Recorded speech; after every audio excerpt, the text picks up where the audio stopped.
Gente, vou ensinar vocês a como tirar aquele barulho esquisito da máquina suja. Eu tinha pesquisado bastante na internet, não tinha conseguido ver nada, então vou ensinar aqui pra vocês. Eu já tinha aberto, aí aqui ó, meu, tem um parafuso aqui e um outro aqui atrás. Eu tirei, aí você vai tirar essa parte. Quando eu tirei essa parte, gente, nessa parte aqui, essa daqui, ó, tava cheio de linha, que é essa daqui. Aí você faz o seguinte, você puxa, aqui ó, você vai puxar esse daqui, parece um instante, e ele vai sair. Você pode rodar, pera só um instante que eu tô fazendo esse vídeo sozinho. Aqui ó, ele sai.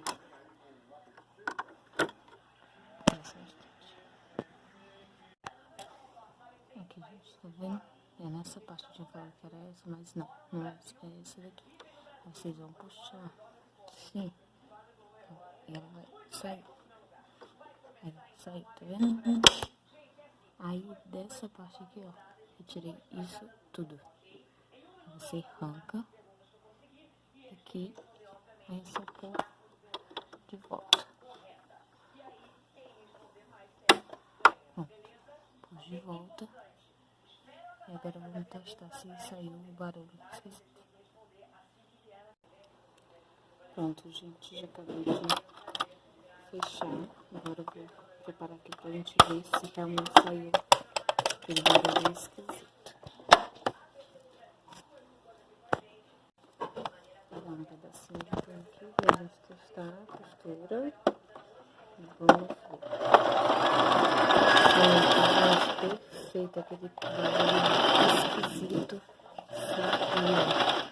Então o que a gente deve fazer é evitar que a linha daqui se solte. A gente sempre presta atenção para que ela não enrosque.